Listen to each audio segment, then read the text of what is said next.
जरा सोचो, एक बाप अपनी बेटी को बचाने के लिए पूरे अंडरवर्ल्ड से अकेला भिड़ जाए। कुछ ऐसा ही होता है हमारी आज की कहानी में। कहानी की शुरुआत लिडिया नाम की एक लड़की से होती है जो अपने बॉयफ्रेंड जोना के साथ बंदूक और गोलियां खरीदने आई थी। असल में उसका बॉयफ्रेंड एल पेड्रिनो नाम के एक माफिया के लिए काम करता था। दुकान से हथियार खरीदने के बाद वो लोग एक आदमी के घर गए जिस पर उन्हें एल पेड्रिनो के पैसे चुराने का शक था। उस घर में उस आदमी के साथ उसकी बीवी और 3 बच्चे भी रहते थे। तभी घर के बाहर खड़ी लिडिया को अंदर से गोली चलने की आवाज आई, जिसे सुनकर वो काफी ज्यादा डर गई और इस आवाज को सुनकर वो तीनों बच्चे तुरंत ही वहां से भागे। घर के अंदर पहुंचकर सबसे पहले लिडिया की नजर जमीन पर पड़े उस आदमी की लाश पर पड़ी। उधर जोना अब उस आदमी की बीवी से पैसों के बारे में पूछताछ कर रहा था, लेकिन वो औरत बार बार बोल रही थी कि मुझे इस बारे में कुछ नहीं पता। वहीं जोना के आदमी पूरे घर की तलाशी करने में लगे हुए थे, पर लिडिया ने अपने बॉयफ्रेंड का ये रूप कभी देखा ही नहीं था और अब उसे ये सब बिल्कुल भी पसंद नहीं आ रहा था। उसने जोना से उस औरत को छोड़ने को कहा, पर लिडिया की बात सुनने की बजाय जोना ने उसी के हाथ में बंदूक थमा दी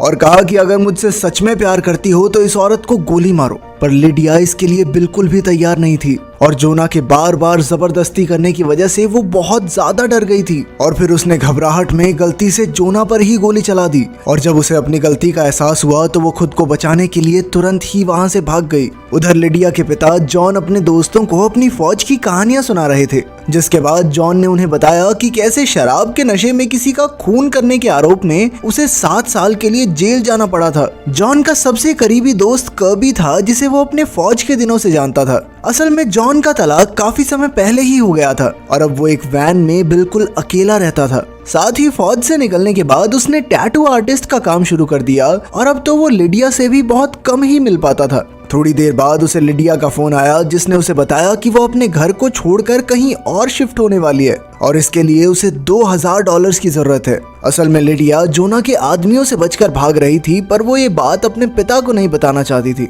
पर जॉन उसकी बात सुनते ही समझ गया कि उसकी बेटी किसी बहुत बड़ी मुसीबत में है और इसीलिए उसने पैसे ना होने के बावजूद भी जल्द से जल्द उस तक पैसे पहुंचाने का वादा किया, जिसके बाद लिडिया ने उसे एक बार में मिलने के लिए बुलाया। फोन काटते ही जॉन अपनी गाड़ी लेकर सीधा लिडिया से मिलने निकल गया और काफी लंबा सफर तय करने के बाद आखिरकार वो उसकी बताई हुई जगह पर पहुंच ही गया। अपने पिता की गाड़ी को देखते ही लिडिया चुपचाप उसमें बैठ गई और अब तक वो जोना के आदमियों से भागते भागते इतनी ज्यादा थक चुकी थी कि तुरंत ही सो गई। घर पहुंचकर जॉन ने सबसे पहले अपनी बेटी को एक बिस्तर पर सुलाया, जिसके बाद वो खुद उसके बैग की तलाशी लेने लग गया, जिसमें उसे कुछ ड्रग्स और एक बंदूक मिली। अपनी बेटी के बैग में ये सब देखकर वो समझ गया था कि लिडिया किसी बहुत बड़ी मुसीबत में है। आंख खुलते ही लिडिया ने जॉन से $2000 मांगे, जो जॉन के पास थे ही नहीं, और इसलिए उसने लिडिया को कुछ दिन वहीं रुकने को कहा। पर लिडिया ऐसा बिल्कुल नहीं करना चाहती थी, क्योंकि वो अच्छे से जानती थी अगर उसने ऐसा किया तो उसके पिता की जान को खतरा हो सकता है। लिडिया ने जॉन को जोना की मौत के बारे में बताया, पर उसने पूरा सच नहीं बताया कि असल में उसी ने गलती से जोना को गोली मार दी थी। पर अब तक जॉन जानता था कि पुलिस चारों ओर लिडिया को ढूंढने में लगी हुई थी और इसीलिए उसने लिडिया को 1 हफ्ते तक वहीं रुकने को कहा। उसी शाम जॉन ने कर्बी से $2000 उधार मांगे, जिसके लिए उसने साफ इनकार कर दिया। असल में कर्बी का मानना था कि लिडिया इन पैसों को नशों में बर्बाद कर देगी और इसीलिए उन्हें सबसे पहले लिडिया को डॉक्टर के पास ले जाना चाहिए। उसी रात कुछ आदमी जॉन से टैटू बनवाने के बहाने उसके पास आए, पर उन्हें देखते ही वो समझ गया था कि वो लिडिया को लेने आए हैं और इसीलिए उसने तुरंत ही सभी दरवाजे और खिड़कियां बंद कर दिए, जिसके बाद उन लोगों ने उसकी वैन को तोड़ना शुरू कर दिया। पर तभी कर्बी और उसके साथ ही जॉन की मदद करने के लिए वहां पहुंच गए, जिसके बाद उन आदमियों के पास वहां से भागने के सिवा और कोई चारा नहीं था। अपनी बेटी की जान बचाने के लिए जॉन ने तुरंत ही अपनी जगह बदलने का फैसला किया, जिसके बाद वो लिडिया के साथ तुरंत ही एक नई जगह के लिए निकल गया। अब तक लिडिया भी समझ गई थी कि पुलिस के साथ साथ एल पार्डिनो के आदमी भी उसे ढूंढ रहे हैं, इसलिए उसने अपने पिता को पूरी सच्चाई बताने का फैसला किया। रास्ते में वो लोग एक होटल में रुके, पर नींद न आने की वजह से लिडिया वॉक करने के लिए बाहर आ गई, जहाँ उसने रिसेप्शनिस्ट से बात करना शुरू कर दिया। लेकिन तभी उसकी नजर न्यूज पर पड़ी, जहाँ उसने देखा कि पुलिस ने उसे वांटेड घोषित कर दिया था और तब तक तो होटल वालों ने भी लिडिया की खबर पुलिस को दे दी थी। इसलिए लिडिया ने तुरंत ही जॉन को फोन करके वहां से भागने को कहा, पर तब तक कुछ पुलिस वालों ने होटल को घेर कर उनका रास्ता रोक दिया था। पर तभी वो रिसेप्शनिस्ट उनकी मदद करने के लिए आगे आया और उसने उन्हें एक खुफिया जगह पर छुपा दिया, जहाँ से जॉन सभी पुलिस वालों पर नजर रखे हुए था। और तभी उसकी नजर दो पुलिस वालों पर पड़ी जो तेजी से उनकी ओर बढ़ रहे थे। लेकिन तभी अचानक से किसी अनजान आदमी ने पुलिस वालों पर हमला कर दिया, जिसका फायदा उठाकर जॉन और लिडिया एक गाड़ी लेकर वहां से भाग गए। उस अनजान आदमी ने उनके ऊपर भी हमला करने की कोशिश की, पर वो आसानी से बच गए। अगले दिन जॉन ने लिडिया के हमलावरों के बारे में पता लगाने के लिए अपने जेल के एक पुराने दोस्त जैक को फोन किया। असल में जैक एक पुराना माफिया लीडर था जिसकी अंडरवर्ल्ड में बहुत ही गहरी जान पहचान थी, और अपने दोस्त की मदद करने के लिए जैक तुरंत ही तैयार हो गया। इसके बाद वो दोनों एक ट्रक में बैठकर अपनी अगली मंजिल के लिए निकल गए, और कुछ घंटों तक सफर करने के बाद वो लोग एक बार में पहुंचे जहां से जॉन को अपने एक पुराने दोस्त टॉम का पता लगाना था। पर जॉन के साथ लिडिया को देखकर बारटेंडर ने उसे टॉम का पता बताने से साफ इनकार कर दिया, जिसके बाद जॉन कर्बी से मदद मांगने के लिए उसे फोन करने चला गया। लेकिन इधर लिडिया ने अपनी अदाओं की मदद से बारटेंडर से टॉम का पता निकलवा ही लिया, जिसके बाद वो दोनों लिफ्ट लेकर टॉम के घर पहुंच गए। जहां पहुंचते ही जॉन ने टॉम से अपने पैसे और हार्ले बाइक दोनों वापस मांगे, जो उसने कई साल पहले टॉम को संभालने के लिए दिए थे। पर टॉम का कहना था कि अभी तो नहीं है मेरे पास पैसे, बाद में दे दूंगा।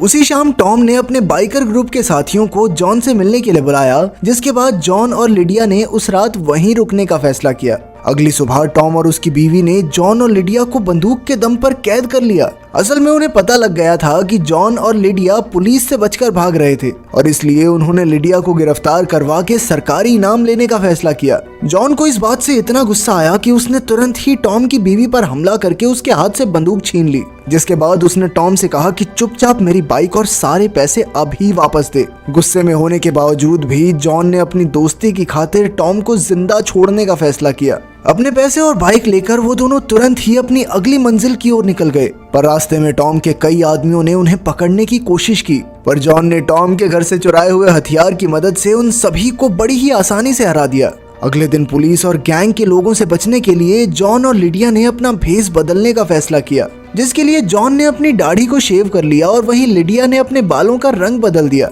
जिसके बाद जॉन अपने दोस्त जैक से मिलने के लिए जेल पहुंचा। वहां जैक ने अपने सूत्रों से मिली पूरी जानकारी जॉन को बताई। असल में लिडिया के पीछे एल पेड्रिनो की पूरी गैंग लगी हुई थी, क्योंकि जोना उस घर में पैसों का पता लगाने का सिर्फ नाटक कर रहा था। असल में पैसे उसी ने चुराए थे, और जब लिडिया जोना को गोली मार के भाग गई तो गैंग का सारा शक उसके ऊपर चला गया कि वो जानती है कि सारे पैसे कहां पर हैं। अब उन्हें लग रहा था कि इस चोरी के पीछे की पूरी मास्टरमाइंड लिडिया ही है। उधर लिडिया अभी भी एक होटल में इंतजार कर रही थी कि तभी उसे कर्बी का फोन आया, जिसने उसे बताया कि एल पेड्रिनो के आदमी उसके ठिकाने के बारे में सब जान गए हैं। और इसके बाद उसने लिडिया को एक ऐसी जगह पर जाने को कहा जहां बहुत भीड़ भड़ाका हो। कर्बी की बात मानकर लिडिया तुरंत ही एक मूवी थिएटर में पहुंच गई, क्योंकि उसे लग रहा था कि शायद यहाँ पर वो सेफ रहेगी। पर असल में ये सारा जोना का प्लान था, जो अब तक जिंदा था। जोना को अपने सामने देखकर लिडिया तुरंत ही वहां से भागने लगी, पर तभी जोना के आदमियों ने उसे पकड़ लिया। उधर जैक से मिलने के बाद जॉन ने लिडिया को फोन करने की कोशिश की, पर वो फोन उठा ही नहीं रही थी।